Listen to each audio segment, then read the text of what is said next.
Thank you for tuning in to this week's Just Ball Things. If you're catching us on the podcast, remember to give us a rating and review. And now, on with the show. Shut up and sit down.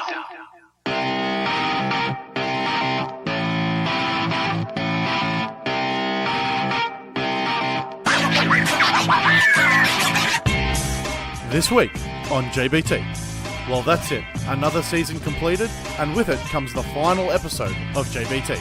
We'll be discussing the odds on the Warriors winning the championship next year, whether KD really deserved the Finals MVP, and we'll also be chatting about the inevitable, LeBron James free agency.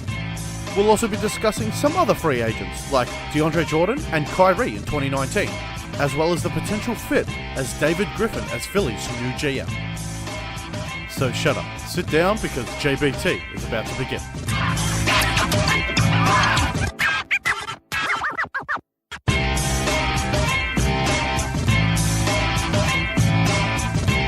Good morning, afternoon or evening from wherever you're listening across the world. Welcome to this episode, final episode for the season of Just Ball Things.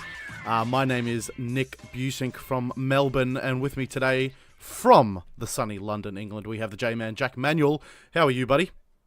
I'm a bit sad, Nicholas. It's the final episode of JBT. 32 of them. Somehow we've been allowed. I think maybe more because we've done some specials here. Yeah, we did. We did some specials, some interviews, somehow we've been allowed to do 32 episodes, and there'll be a few more to come, surely, in the off season. But 32 episodes is for those that have listened for all of them, or one of them, or even the first 4 minutes of them. Well, we appreciate it. Yes, it is quite an accomplishment, and we'd like to thank all of you for sticking through our highs and our many numerous lows. Is that a word? Numerous lows. Yeah, numerous is. I like the numerous-some is what I said, and that is definitely not a word. Is it just numerous with an M on the end? Numerous sum. So maths. So is it two words? Quick maths, Jack. Quick maths. 2 plus 4. Minus 1. Quick maths.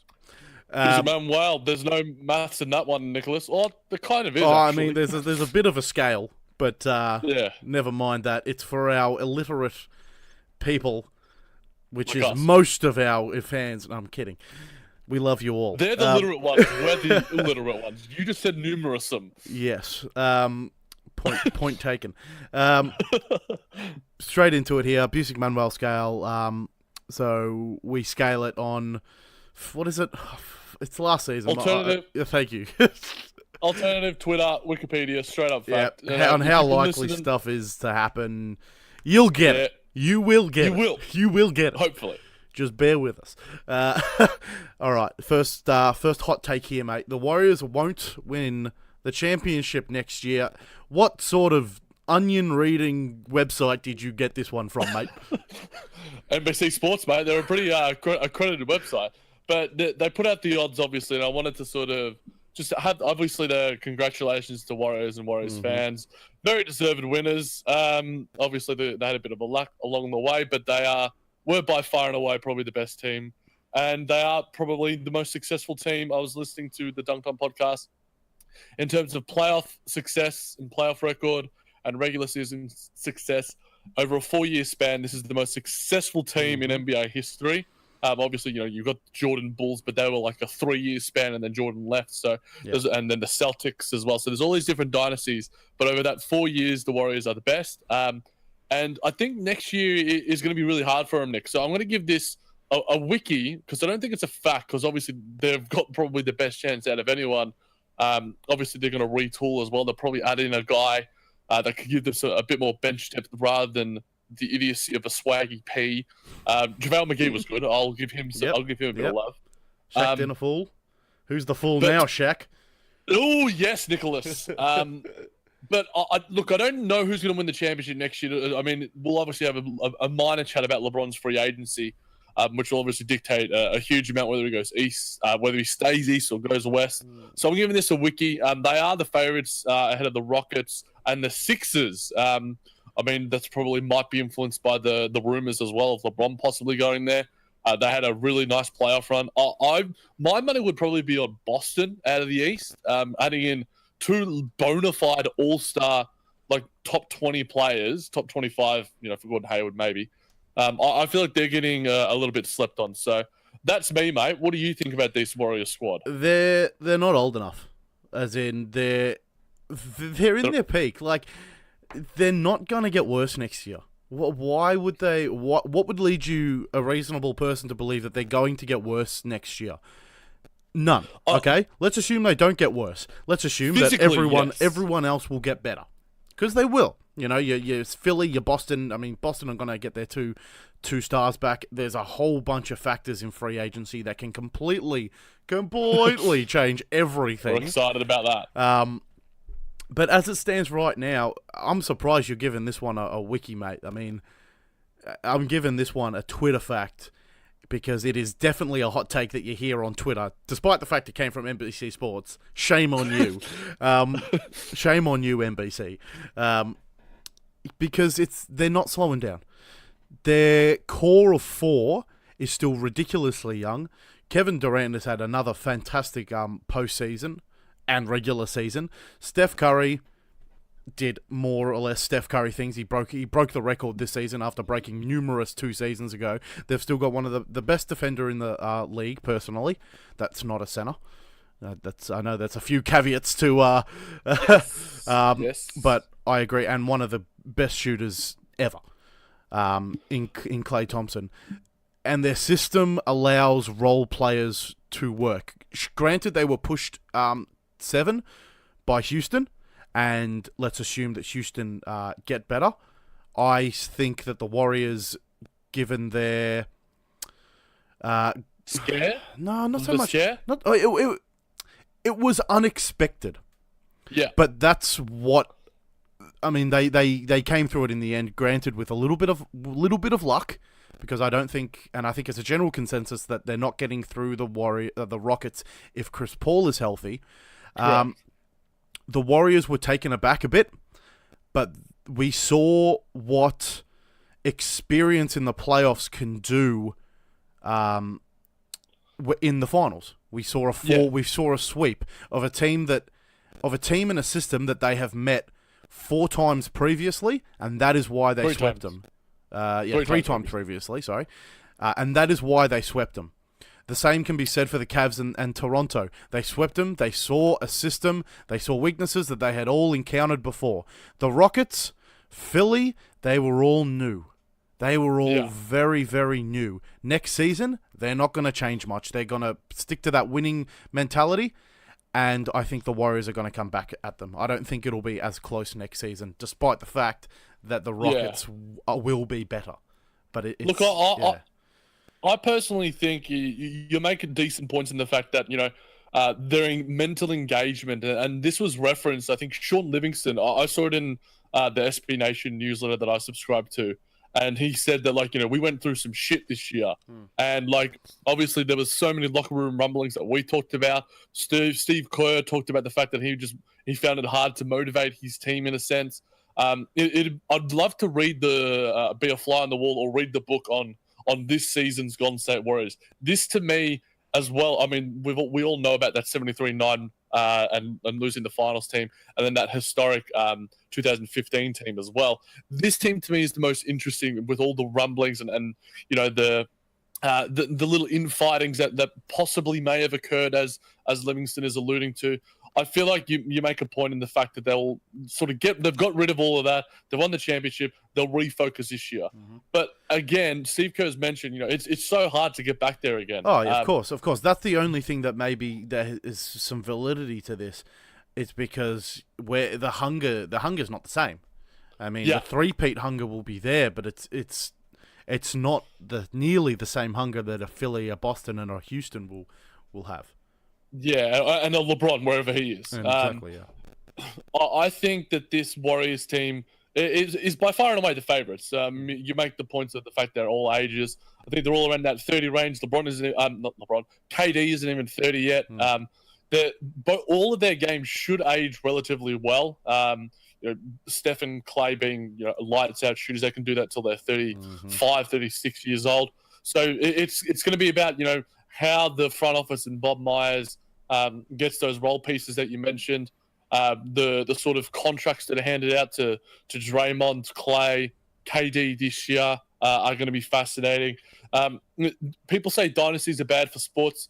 Look, I love that I'm able to hate a team. Not necessarily a team. It's more a player, and maybe KD at times players. It's more of like a Draymond and KD thing, because it fuels the passion about sports.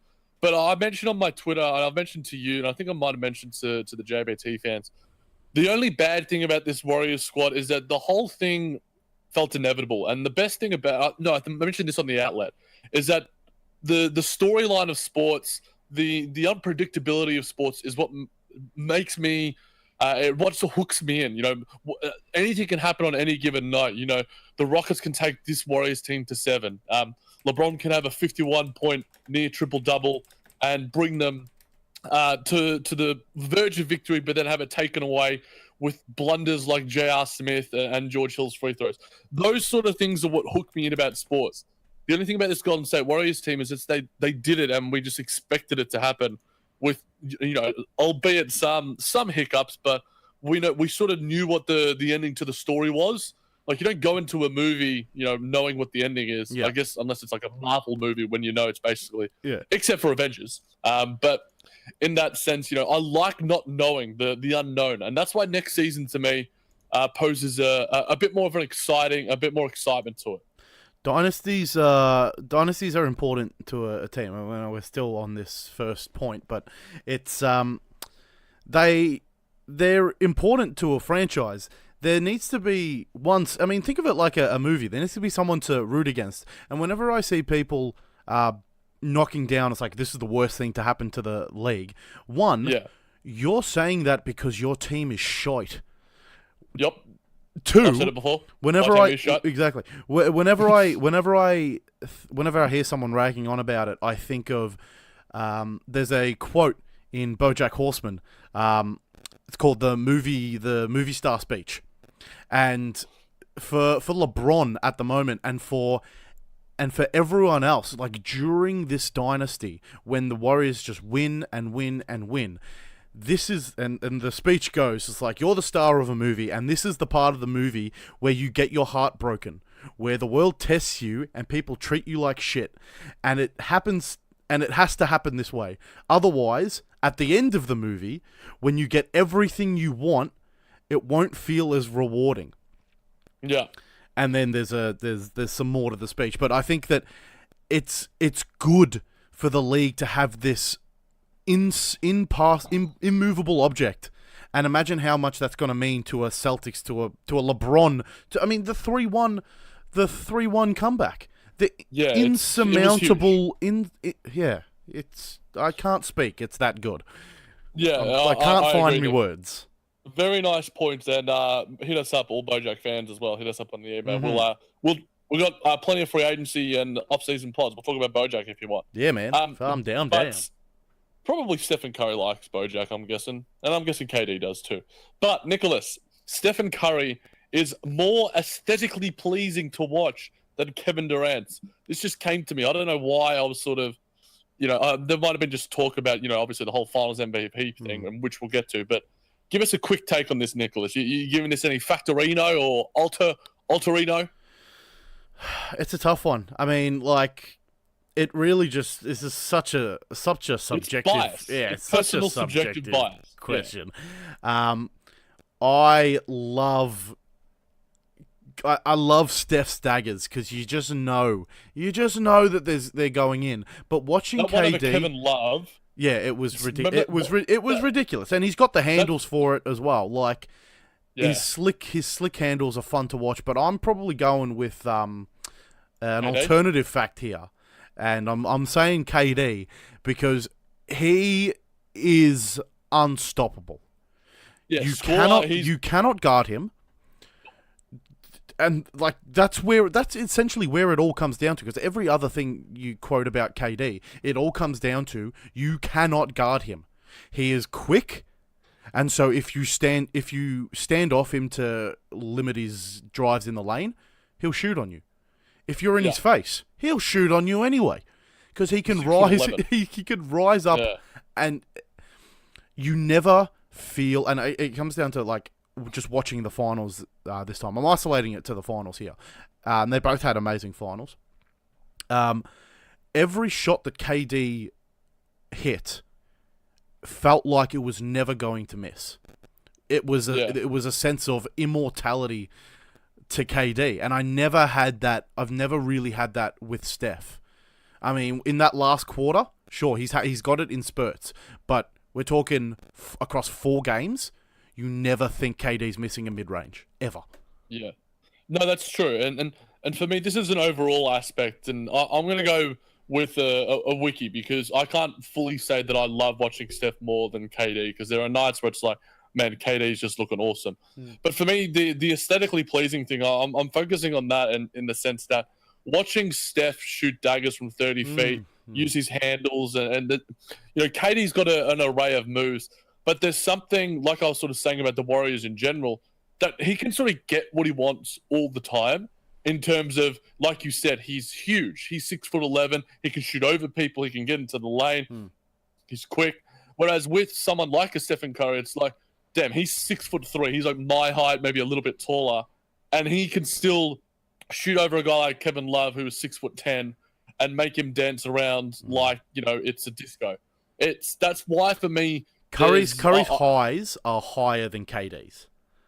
And I mean, if we compared this to, say, LeBron, then we could get into a whole other discussion. I'm sure we'll be doing a precursor. We will be doing a LeBron MJ sort of pod in the future, but we'll mention that a little bit more. But yeah, it's like you said, it's very subjective. But in something that's a bit more objective, Nicholas, in the Finals MVP, KD didn't deserve the Finals MVP. Some people are saying it was Steph's award. What do you think? Yeah, I can definitely understand why people would think it was Steph's award.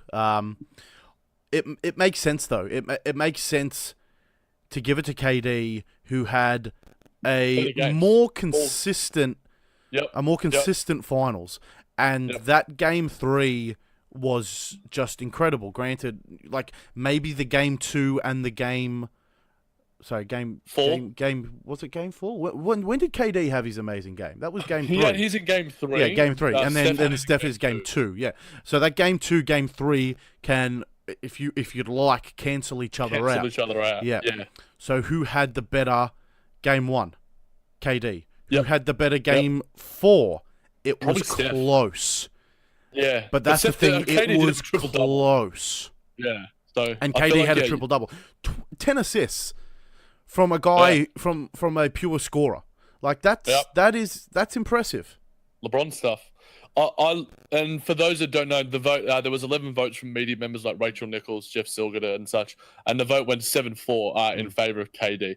If I had a vote, I'd be like Nicholas. I probably would have given it to KD as well. The only thing, it just doesn't look good in the sense of, like, we talk about NBA resumes and post-career resumes for Steph Curry. I'm sure he'll get one.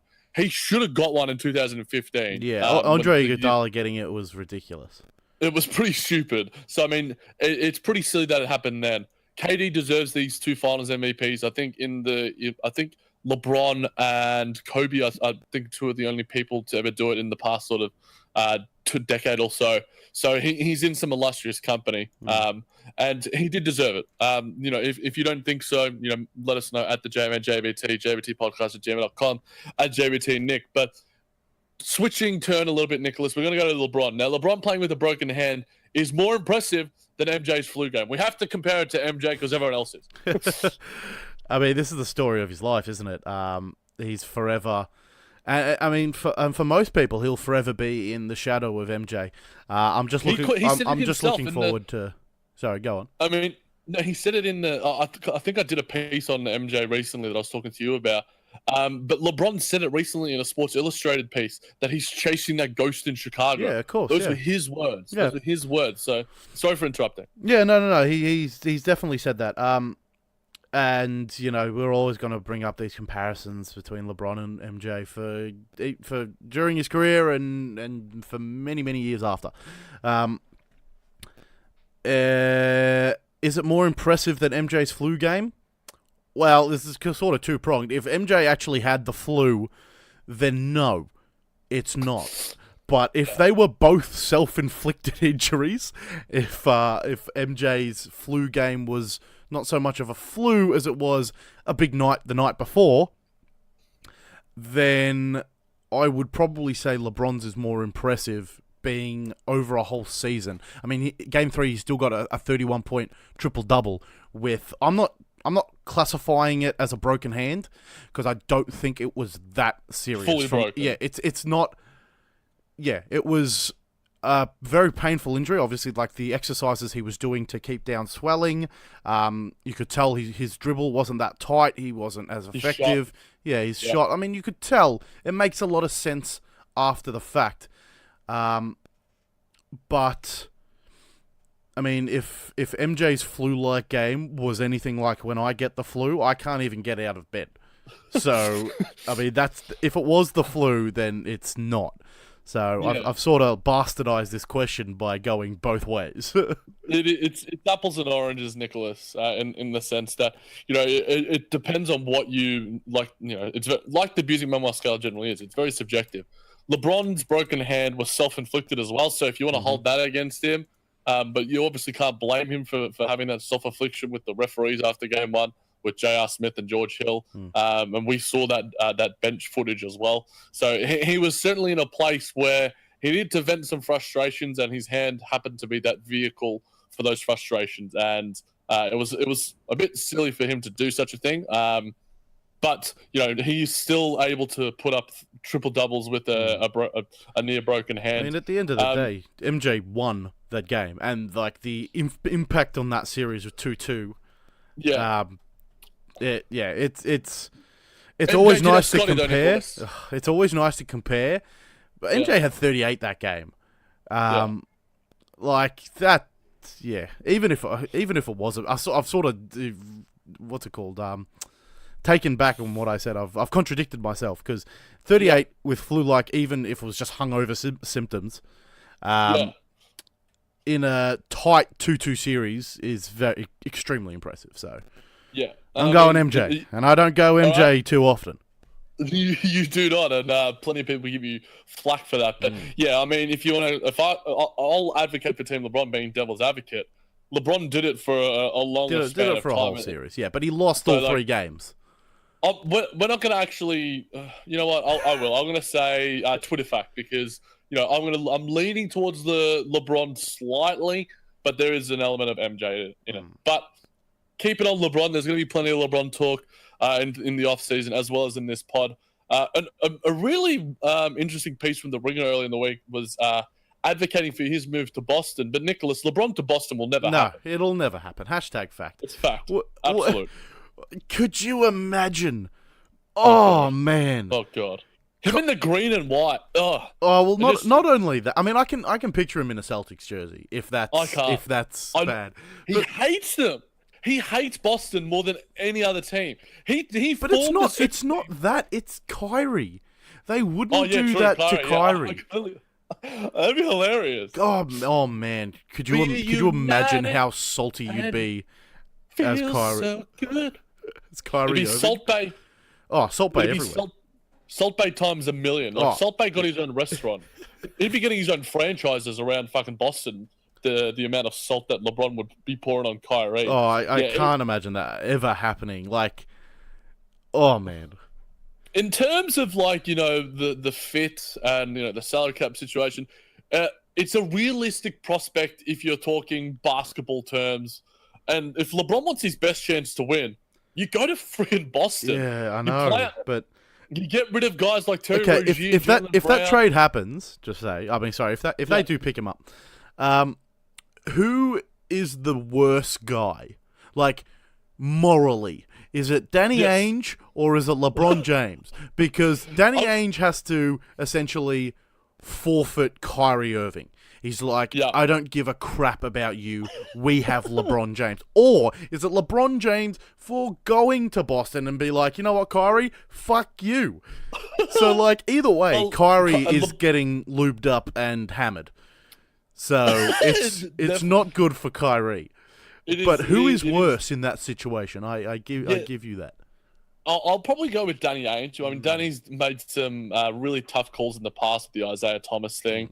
Obviously, the big Boston Brooklyn trade was very shocking. So you don't even think LeBron would be at all bad for even suggesting the trade?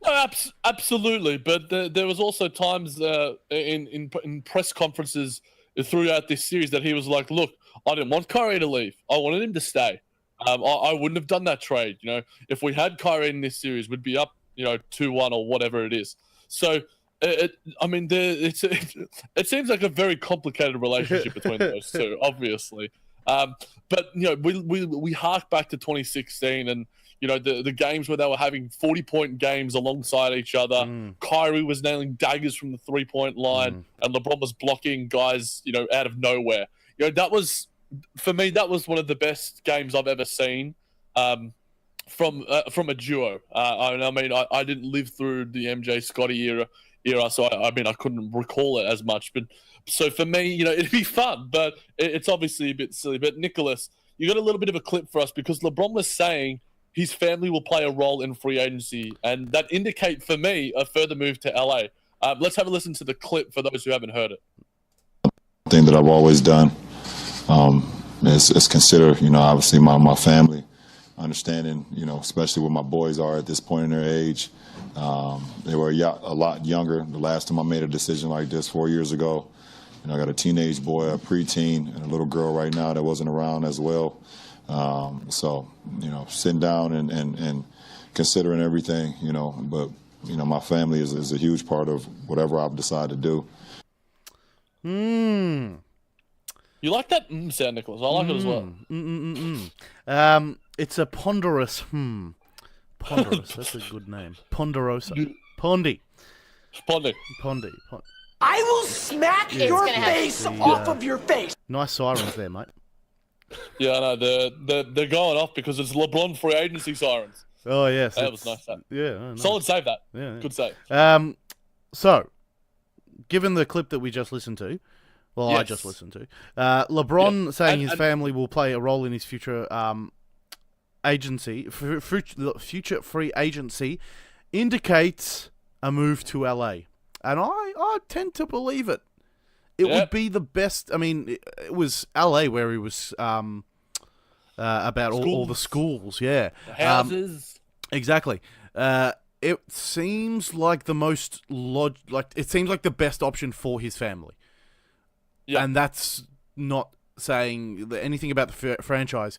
If he was solely making his decision on his family, which it sounds like, I mean, it'll be a very heavy consideration, then LA makes sense. And the fact that LA was rumored anyway makes a lot of sense. The actual team, if they can get him and Paul George, I mean, can they contend in the West too? I mean, we'll have to wait and see. I'm not entirely sure, but you need a Bemi Boogie in there as well. Yeah, you'd need someone else. Not even just some decent role players. Yeah, because I'm not sure Julius Randle wants to sort of be just a role player. Not at all. But yeah, I think if we're ranking the free agency destinations by sort of family matters, I would probably go LA, Cleveland, Houston, then Philly. And, you can probably chuck in San Antonio in there as well. DeJounte Murray throwing his support behind him on free agency, and rumors that Coach Popovich wants to have a word with him, who LeBron has the utmost respect for. So, I mean, it's going to be a fun sort of free agency. But, yeah, in terms of that family thing, there was rumors also going around saying that, his extended family is begging for him to stay in Cleveland.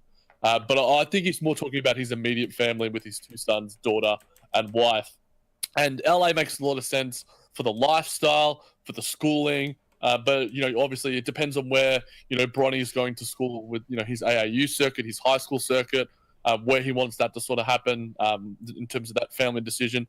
I feel like this next chapter of LeBron's narrative is going to be fascinating. And LA would be, it's where the stars go. And, there is no bigger star than LeBron James. So let us know your thoughts, guys. We'll be chatting about LeBron plenty throughout the offseason. Obviously, we'll have plenty of pods coming out in the offseason relating to trades and free agency rumors. But on other free agency, Nick, did you want to add anything before we move on? Well, LA does not specifically mean Lakers. Oh, Clippers, Nicholas, what are you doing? I mean, to me? can you not see? Like, Maybe. Clippers aren't terrible. Like Maybe. they've got Big Bad Boban, which I would absolutely love that, and Boban would be an absolute character. DeAndre Jordan, exactly. DeAndre Jordan's obviously an amazing center, defensive and defensive. Tobias. Exactly. You got players like Tobias Harris, Avery Bradley, who is a proven in-process defender. So without a decent system, he's just Patrick Beverley. You've got decent players like Montrezl Harrell as well, who I'm pretty. I was actually pretty high on Montrezl Harrell when he was playing. I like him. Yeah, I like him as a backup big. Milos Teodosic, Lou Williams. Like the team's not bad. Like, is it the best option? No. But can they attract more players with LeBron and with a decent core? Yeah, I think so. Look, they've certainly, with the trade of Blake Griffin, they're certainly building something there. But they offloaded that massive contract for a reason. Yeah, and I mean, I think that they're giving themselves options in that sense, and LeBron may be one of those options. But I saw a Bleach notification. I'm sure you saw it as well. That they're heavily interested in Luka Doncic. I like that move a little bit more. Trade up in the draft, get yourself a really a young budding superstar, a guy like Doncic, who for some reason his stocks are depleting. But check out the NBA outlet. We're going to have plenty of draft and draft content as well as on OTGBasketball.com. But speaking of a Clipper, Nicholas, DeAndre Jordan to Houston makes absolutely no sense for the Rockets. Well, makes no sense for either of them, really. Like, DeAndre wants to, though. He's very interested. Yeah. Reckon he'll be interested if LeBron stays there. Anyway, enough about LeBron to the Clippers. It makes no sense for the Rockets. I mean, why break up a winning formula? You've got an extremely young, good, athletic, offensive and defensive center in Clint Capella, and it just seems if you get DeAndre Jordan, you're downgrading in more more attributes than you're gaining. So I still think that DeAndre is a better defensive center than Clint Capella. But he's not as young, he's not as explosive, and he's not as good offensively. We saw him do amazing things this postseason. I would argue for the fact that Clint Capella is just as good defensively. Oh, he's great. That's an argument. Yeah, and I think because DeAndre's lost a little bit of step with his athleticism due to age, and I mean he's been a very durable player across his career. Right now, for me, would you agree that Clint Capella is a better player than DeAndre Jordan? Yes. Better player, yes, of course. So, this is clearly a fact. I mean, just putting it black and white like that isn't always the case, because you might not be able to fully utilize Capella's offense in this system, perhaps with a better DeAndre rim defense, which I think he would bring. Better defense. Better defender. He might be a slightly better rim defender, but Capella can switch on to guys like Donovan Mitchell and guys like that, and maybe even Steph Curry. And I think that's more valuable in today's NBA than being an elite rim defender. We saw Gobert being played out of the series in Houston due to the fact that he doesn't have that defensive versatility. Clint Capella outplayed him by an absolute country mile because he has that. And, he's a much better three-throw shooter as well, which when it comes down to the clutch in those last sort of couple of minutes, you don't want to play Hacker Jordan or Hacker Capella, but you don't have to with Capella. So, yeah, I feel like this is pretty obvious, but we chucked it in there because it was news in the week. Yep, fair call, mate. I mean, there's a strong... I don't know whether it's just more or less my personal thing, because DeAndre Jordan is such a bigger body. There's a potential that he could create more offense for other people. Like DeAndre's not afraid of monstrous screens. Verticality, yeah. Exactly. Like, I mean, there is potentially something there. I'm not a coach. I'm not an NBA coach. I mean, I coach 12-year-olds. And they're, we're trying to involve screens in their play, but it's slow work, Jack. It is slow work. Screens are an underrated skill, especially in the NBA. Especially, you tell me what 12-year-old kid knows how to defend a screen? And I tell you now, None. Jack, they cannot. None. So as soon as we perfect screen and roll, these guys will be unstoppable. Nicholas, very good points. Little tidbit before we go on. DeAndre to Washington makes more sense to me. I like him more with your squad. Yep. But Lob City down in Maryland. Yes, I like also the fact that Kyrie Irving will leave Boston for New York in 2019 free agency. Reported early in the week. Nicholas, you reckon he's gone? No. New York. No. The city of apples, Nicholas. The city of apples. Nah, come on. I mean, geez, we're reaching now, aren't we? Bloody slamonline.com. Nah, hashtag alternative fact. Slamonline.com. Slam is the most reputable print source for basketball information. Thank you very much. This is very... I mean, come on. Come on, Jack. Explain it to me. Explain it to me. The report was, and I made it a bit more forthright and a bit more definite. The report was that Kyrie... The Celtics are worried about Kyrie leaving in free agency 2019. And we saw those lists of teams before he ended up moving to Boston, which, funnily enough, wasn't on his list of teams, was teams like New York and San Antonio and others. So it's a worry for them in that sense. But I feel like, it's a bit of a reach. But at the same time, they got Kyrie, they didn't get him as a sort of a free agent. They got him in a trade. So there has to be an element of worry to that. And it makes sense that it is worrying for the franchise, but he'd be silly to leave for New York unless Kristaps Porzingis legitimately becomes a top 10 player. Frankie Ntilikina becomes one of the best defensive guards in the league. And then they can build something there that makes it would have to be a whole organizational shift. I mean, you're leaving the solidarity, stability? like the stability. That's the word. I'm tired. The stability of Boston, their amazing system, their amazing coach. I mean, bloody Knicks have had two coaches in 3 seasons or something like that. It's take that for dad, Nicholas. It's not good. The Knicks are not in a good place. The Nets are in a better place than the Knicks. Yeah, exactly, and that says something. So why would you possibly, even if Ntilikina is even if all of those caveats that you said before, if they happen. You've got the future in Jason Tatum and Jaylen Brown. You made the conference finals this year, took Cleveland and LeBron to 7 without yourself, Kyrie Irving, and Gordon Hayward. Yeah. Not only that, but they've got picks in the future.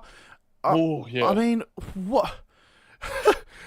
Who in their right mind would not want to be in Boston right now? Oh, absolutely, and I think guys like Terry Rozier, Jaylen Brown, Marcus Smart will be certainly squirming a little bit with their sort of free agency coming up. Jaylen Brown, not Jaylen Brown. I meant more in the future because he keeps getting thrown up in trade assets, trade acquisitions. In terms of there was a rumor going around that they wanted to trade him for the number 5 pick to Dallas. And a piece so they can get Mohamed Bamba, who's been absolutely lights out in these draft sort of workouts. But Nicholas, a guy that Kyrie has a relationship with, David Griffin, he's the only choice Philly should look at for their new GM. Well, this obviously comes in light of Colangelo, the unfortunateness with Brian Colangelo, but it does make sense with the history of what was it? What was I saying? Sorry. You go. He's got his. Yeah. You go, mate. Well, obviously there's we reported very early into the standings about Brian Colangelo and Twittergate and Burnergate. Is that what they're calling it? That's what we're calling it, mate. Okay, I like it.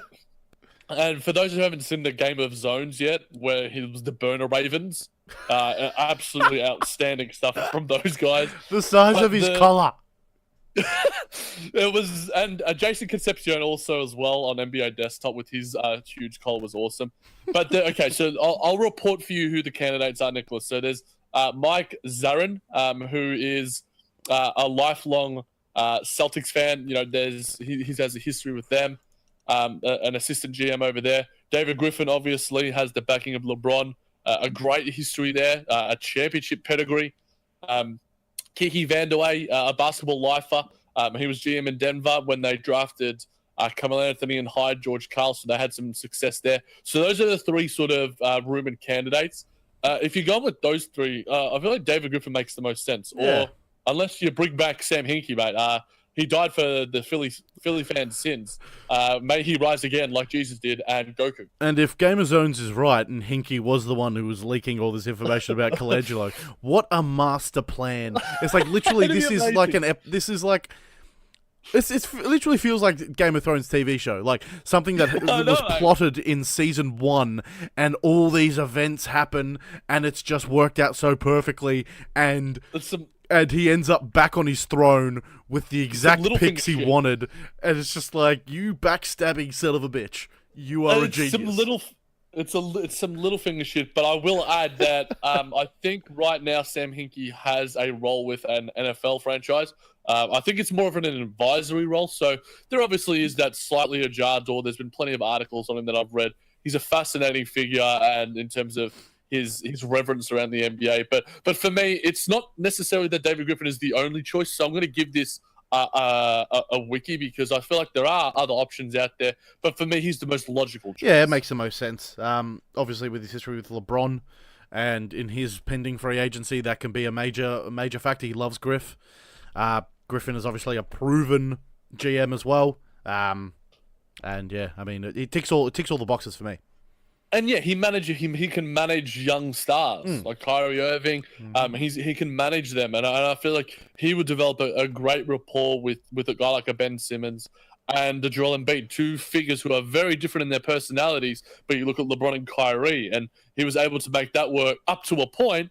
And if we're reflecting back onto that, what we were talking about earlier about Kyrie leaving, if David Griffin's still there as a GM and he wasn't fired by the inexplicable dealings of owner Dan Gilbert, then maybe that doesn't happen because David Griffin has such, like I mentioned, a great rapport with his players.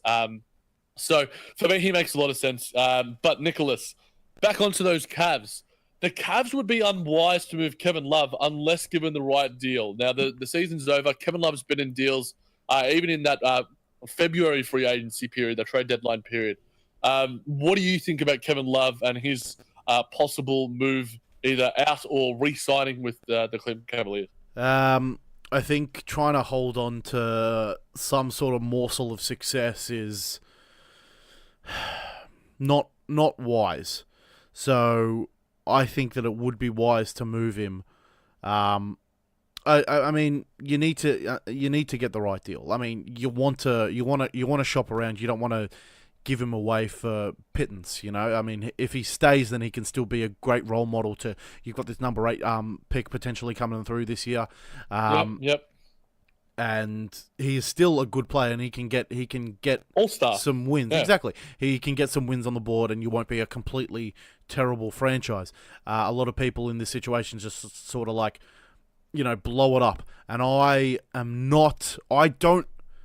I've said it in the past, so it's a bit hypocritical, but I feel like I've learnt from my ways, and I am not so rash to just say, blow it up, start again, because timing is so important in the NBA, and absolutely greater minds than me say don't, like, the blow it up is not always the option. You need to have... It's like any business model. You need to have something planned in the next 5 to 10 years.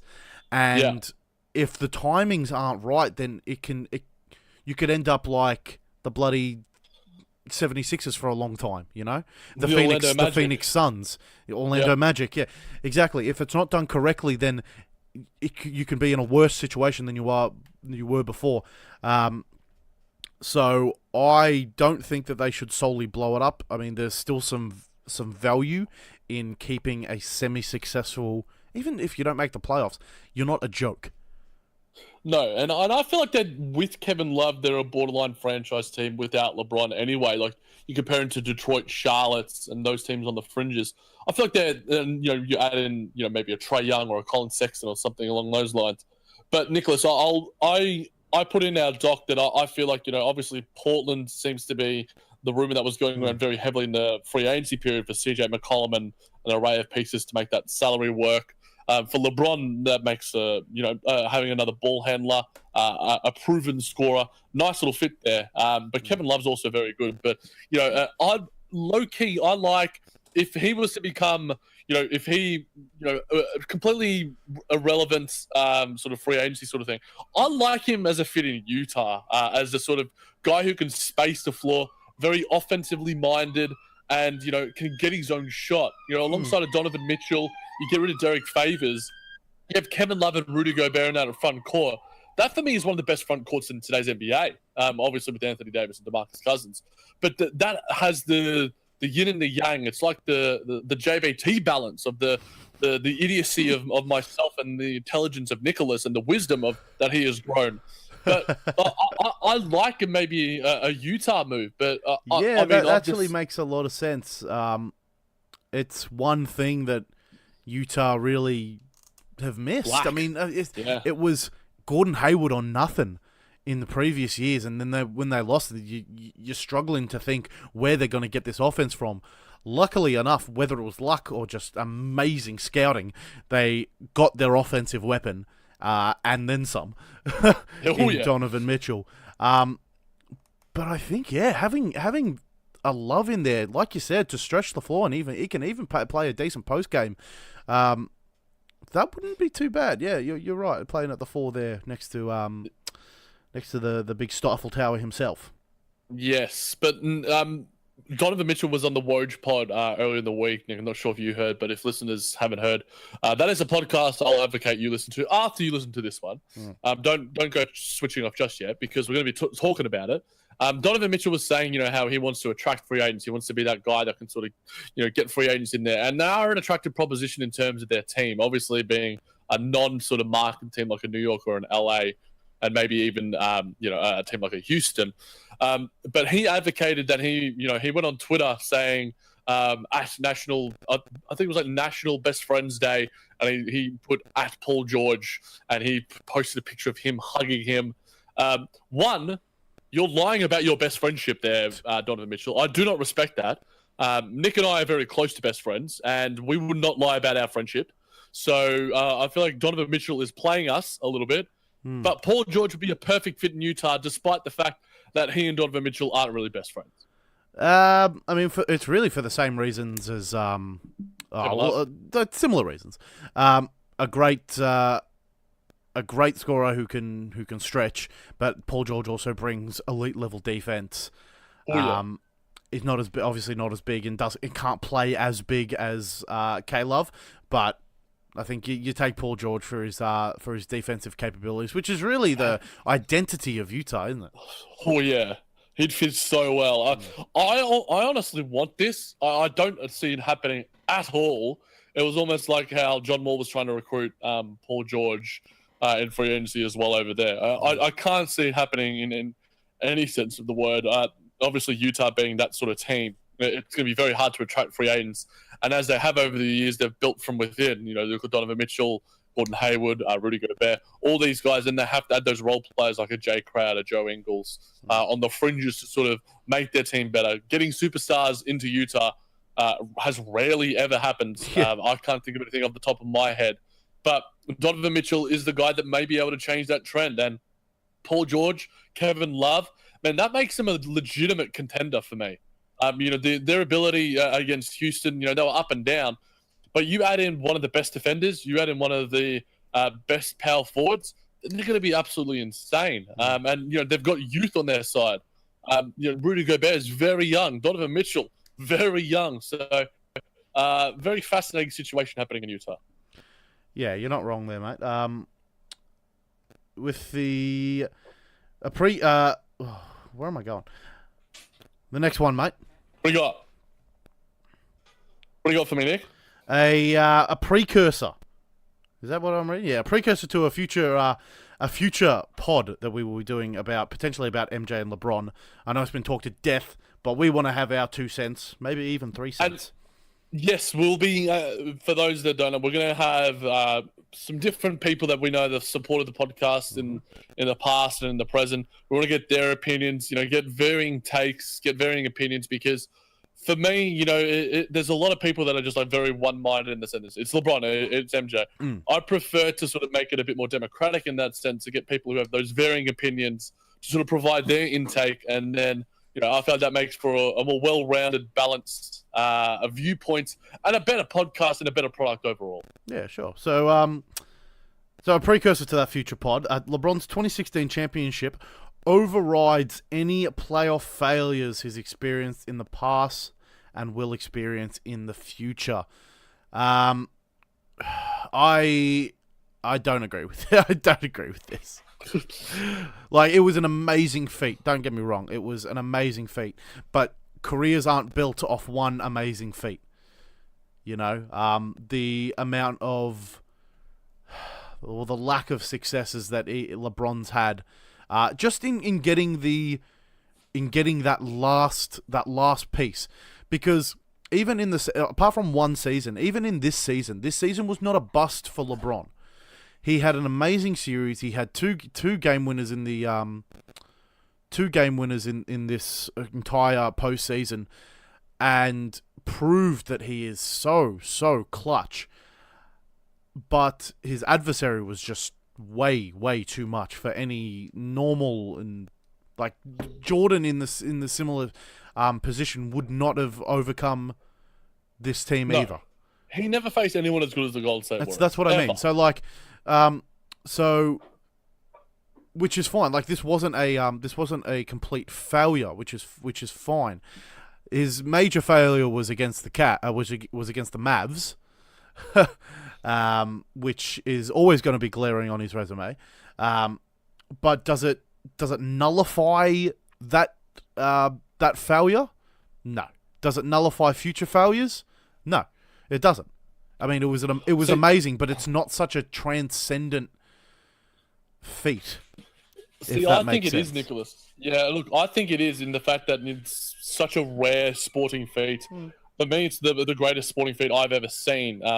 Maybe your Bulldogs coming from 7th to win the premiership is up there, but for me, coming down from 3-1, this championship means more than being just one ring. Like, I mean, some people will say this, and to an extent, I agree, that some championships have more weight and less weight than others. Yeah, of course. Like, if you're looking at KD, like, he's got his 2 rings now, and is it like, well, are those really 2? Like, did you get them a lot easier? For me, LeBron, this championship, to bring it to Cleveland for the first time in 52 years that they've won any sort of sporting championship, the fact that he was able to do it for himself and his hometown, to come down from the 3-1 lead, this is almost worth 2 or 3 championships in one. And that's not going to be looked at that because, it's plain numbers. But for me, it doesn't necessarily override all of the playoff failures that he might experience in the future. But for me, it overrides the playoff failures that he's experienced because of the fact that he won it against the Warriors. And he won it against, we were talking about, the best team of the past near half decade. Future playoff failures, maybe not. It's going to depend on, obviously, he is in his 15th season going into his 16th season next year. That's going to be fascinating to watch. But we will chat about that more in our future pod. But it's an interesting conversation to have because it was such a, like you mentioned, a transcendent feat and championship in so many ways. Yeah. I mean, it was, and it... But one event shouldn't just discard anything that you do in the future. Like, his legacy isn't so solidified that he could literally retire tomorrow and then be regarded as higher than MJ. Like, I don't think it's that clear cut of an achievement. Look, I think there would be people that would argue with you that would say otherwise. I would say that if he retired now, and I mean, we'll have this chat again further, just the last one before we get into our last busy man. Well, if he retired now, he would be at least third best of all time. And you could easily have an argument for top 2, and you could have a bit more of a heated debate about against MJ. But speaking of those top 10, top 5s, Nicholas, we talked about KD a little bit. KD will finish as a top 10 player. Top tier, what the hell's that? Top 10 player eventually when he retires. It's all right. We've got our minds on our holidays booked right up. So, like, our minds are elsewhere. This is a definite hashtag fact. He is really amazing. Of course. Okay. Of course he is. He's going to end his career with at least 4 rings, potentially more, with the current team he's got. He's only got 2, Nicholas. That's what I mean. He's got another 2 with this team. Well, that's what I was saying with the previous one. Early. Like, they're not slowing down. They're not slowing down. KD is one of the best closers as well in this league. He showed it in his playoff runs. He will retire as a top 10 player. Definitely. Okay, well, if I throw some names at you, like Larry Bird, Hakeem Olajuwon, Kobe Bryant, Oscar Robertson, I don't think he's in their company yet. Maybe Kobe, but only because of... That's what I mean. Kobe, people put Kobe as their number 1, as their greatest of all time. Kobe puts himself as the number 1. Well, exactly. Like, it's all bias in that respect. But he is better than he will. I mean, current trends projecting, he will become better than Kobe Bryant.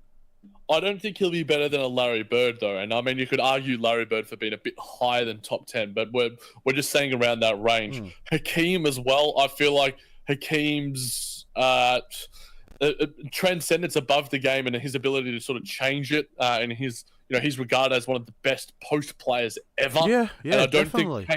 But KD's diversity in his game, his elite defense, his elite offense, is just the perfect mixture for a top 10 player. What 7 foot, like, not only that he's great offense and defense, he's also a freak of nature physically. He may not have he doesn't have super strength by any respect, but he is 7 foot and he's the quickest 7-footer in the league.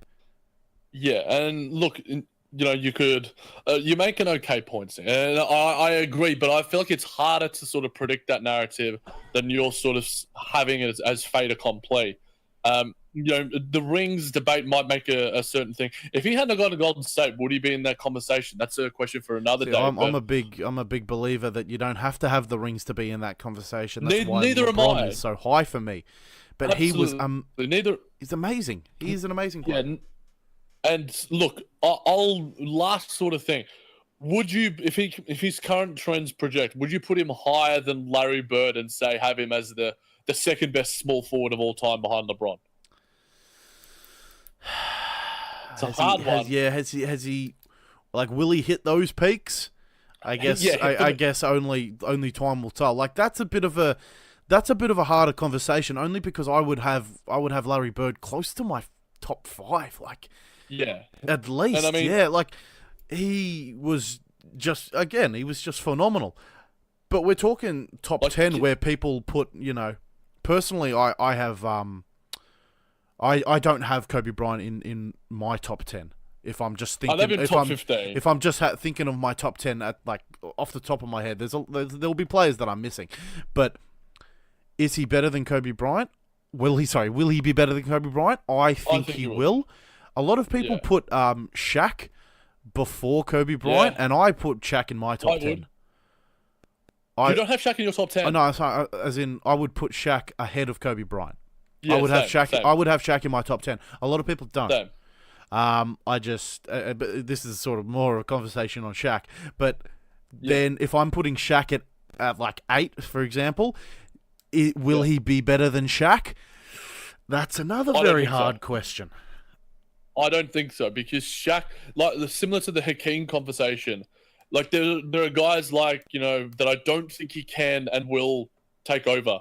Magic Johnson, Tim Duncan, MJ, LeBron. There are guys that he's not going to take over, and I think Shaq is that, maybe like you're sort of presenting, that limit for him. That if he can be so individually great, let's, like, hypothetically, maybe he leaves Golden State and wins a ring by himself or wins a ring somewhere else in more sort of challenging circumstances. For me, that would put him on a similar sort of circumstance, because Shaq for me was just so dominant and physically, and it's probably the most physically dominant player in the history of the game. Yeah. And I would say that. I mean, you know, Bill Russell, I don't think he's in that conversation either. The guy's won the most rings in the history of the NBA. So, yeah, I mean, we may even have this as a discussion. We might do a top 10 players of all time pod in the offseason. Guys, let us know your thoughts, because we'll receive that feedback and we'll take it on board. We'll give you guys what you want during this off-season period. A bit of a longer pod for you guys, because we wanted to give you some more content going into the off-season. And we will be back, though. We'll have a couple of weeks off. We'll enjoy the break, our holidays, but we will miss JBT, and we'll be back on it soon enough. Indeed-o. All right, mate. I think that just about does it for another week, for another season. So we'd like to thank all of you for tuning into Just Ball Things for this episode and throughout the season. Thanks for sticking with us. You can catch us. You could have caught us every Monday at 2 p.m. Eastern on the Nothing But Net Radio channel. Catch us on all the podcast stations, Apple Pods, Blog Talk Radio, wherever it is you listen to them. Do us a solid and leave us a rating and review on iTunes as well. Helps us out heaps.